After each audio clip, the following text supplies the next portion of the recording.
Good evening, everyone. Welcome to a Friday night episode of Light Sports Ramble. As always, my pleasure to come to you this evening. Hope everybody has a great weekend planned. I will tell you this, if I have any Raven fans listening, or Packer fans for that matter, that know how I can get tickets to the Sunday Ravens-Packer game, hit me up. Searching a little bit on and off today at work, wasn't real enthused the value for the tickets that I could have purchased. But I wouldn't mind hopping out there. It's only a little bit of a drive for me from Pittsburgh out to Baltimore to enjoy a Packer-Raven game. So if anybody knows where I can get some good tickets, hit me up, let me know. Last night, Light Sports Ramble, as always, my co-host Evan Watallison and myself, talking Packers. So for my Packer fans that are listening tonight, if you didn't catch last night, get back to the YouTube channel, get back on my Twitter line, and just take a look at last night's Packer chat. It was some good stuff. But Friday night, as always, is my upset episode. And so before I get into that, just going to kind of recap. I always get my picks in. I'm in a league, straight up pick, not a confidence league, just straight wins and losses. Currently sitting 49-28. So I'm picking about 64% of the games right. I'm okay with that. 2 out of 3 isn't bad. I'd like to be a little better. My upset picks that I do on the Light Sports Ramble, however, I'm 12-10, a little bit over 50%, 55%. So I'm okay with that. You know, I got more right than wrong, so that's a good thing. This week I roll in with 4 upsets. And I actually tweeted a little while ago, I would love for some listener to be able to call up every Friday and let's air out your upset. Put it on the Ramble so everyone can hear your wonderful upset. I think it would be fun. Call in, talk a little bit, why you think it's going to be an upset. I think it would be great. So, moving forward, if you ever want to be on the Friday night upset episode, let me know. And we'll set up a time so I can get you on the phone and you can be part of the show on Friday, because that's all we talk about, the upsets. I have 4 upsets this week. 4 of them. And I'm going to start with probably a couple toss-ups. And everybody knows how I do my upset picks based off the ESPN Power Rankings. I know there's a number of different rankings. Somebody asked me what rankings I'm using. I use the ESPN Power Rankings. And so if a team is ranked lower and I pick them to beat a higher seeded team, that is an upset based on rankings. So my first game in it is always 1 or 2 toss-up games. This is a toss-up game. The Browns and the Lions. Browns come in at 16. Lions come in at 12. I'm taking the Browns over the Lions. The game is in Cleveland.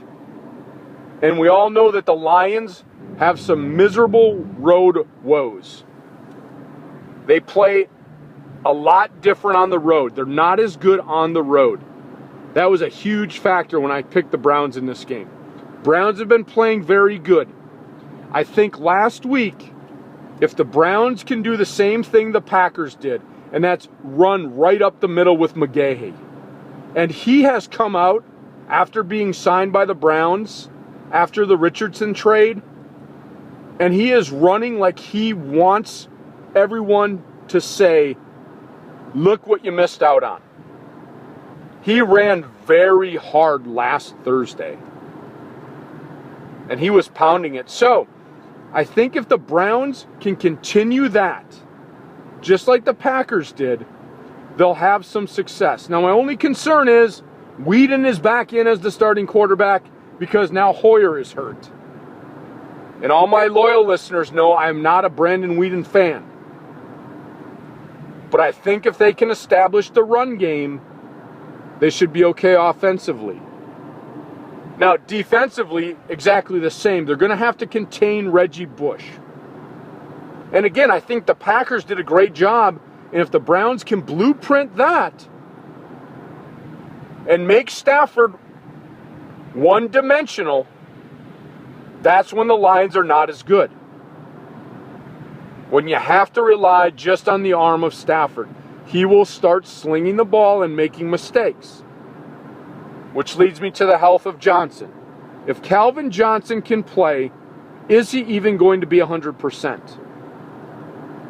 And the reason I say that is that the Browns have a very good cornerback in Hayden. And even when he's healthy, I think that's a good matchup. But I'm taking the Browns over the Lions. Now, my second upset pick, it could be a toss-up again. It's two top 10 ranked teams. Saints at the Patriots. Saints come in at number 2. Patriots come in at number 6. The game is in Foxborough. The Patriots play unbelievable at home, always finding ways to win at home. Even though they've had some offensive woes, got dominated by Cincinnati last week, I'm taking the Patriots. One of the main reasons I'm doing this is that they're getting Amendola back.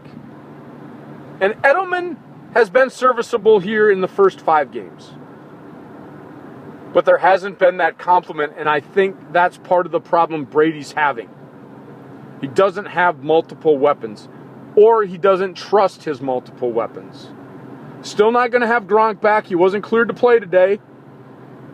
But I think being able to get Amendola back will allow Brady to open up some things, maybe run the slant, the possession receiver, control the ball, move the chains, got a decent running game going, and I think the Patriots get back on track. Now, the key for the Patriots defensively, they got to shut down Graham. Graham is the leading receiver right now, and that is where Breeze likes to go. Now, I don't think you shut him down, but you're going to have to limit him. And if they can do that and get some pressure on Breeze, I think the Patriots can pull this off. So I'm saying another unbeaten team goes down this week. My third upset pick might be pretty much of a reach. My New York Jet fans, I know you love me. Now you're going to hate me. Steelers going to New York. Jets come in ranked 18th. Steelers 29th. Deservingly so ranked 29th. Playing terrible. But like I said last week with the Packers, the Steelers are traditionally a good team off of the bye. They've had time to prepare. They've had time to really game plan for the Jets and figure out what they're doing defensively. Because I'm going to tell you this, folks. The Steelers aren't struggling offensively other than no running game. Big Ben is playing okay. Now, they can't protect him, and he's on his butt half the game. But Big Ben is playing okay. The offense is okay. I think the saving grace this week, they get a chance to play against a New York Jet offense that is mediocre at best. Now, I am not taking anything away from Geno Smith. He has led comebacks in the fourth quarter, and he very well could do it Sunday against the Steelers. But for these people that are licking their chops and saying, well, the Jets can get there, the Steelers' defense is terrible, I think this is just what the Steelers' D needed. They needed to face a mediocre to average offense, which they will on Sunday. Allow them to get some confidence, to be able to make some stops, and let their offense get back on the field. Because right now the Steelers' problem is that they can't get the other offense off the field, and they're giving up points, and they're giving up yards. But I'm thinking with the extended time to game plan for Geno Smith, I think the Steelers have a great opportunity to go into New York and come away with their first win. And I just thought it came down to quarterback play in this. It's going to be close, don't get me wrong. But I think Big Ben does a lot more and is playing a lot better right now than Geno Smith. Geno Smith is still apt to make those rookie mistakes, chuck a ball up that he probably shouldn't, And I think the Steelers finally get over their turnover bugaboo, where they haven't had a chance to get turnovers. This is the week I think they create some, and I think they come back to Pittsburgh with victory number 1. Now, I have just a few minutes. As you know, I like to ramble. This is the upset that's going to get people shaking their head and thinking Troy is off of his rocker. My last upset pick for this week. Raiders-Chiefs. Raiders coming in at 24. Chiefs coming in at number 3. I have given the Chiefs props all year. I have given Alex Smith props for protecting the ball. But I think this is the week that the Chiefs get loss number 1. The Raiders go into Kansas City not fearing Kansas City. And I say that because they're riding a 6-game winning streak in Arrowhead. The Chiefs have not beaten the Raiders at home since 2006. Smith has been a great game manager. But from what I've seen of the Raiders, I actually like what they're doing defensively. And if they can confuse Smith, he's only completing 58% of his passes. And in that Andy Reid offense, 58% is not that great. And I was reading today some of the recap, and they say of the 3 interceptions, only 1 was Alex Smith's fault. But I think the Raiders may do some things to confuse him. And I think the Raiders' offense is sufficient enough to move the ball and put some points on the board.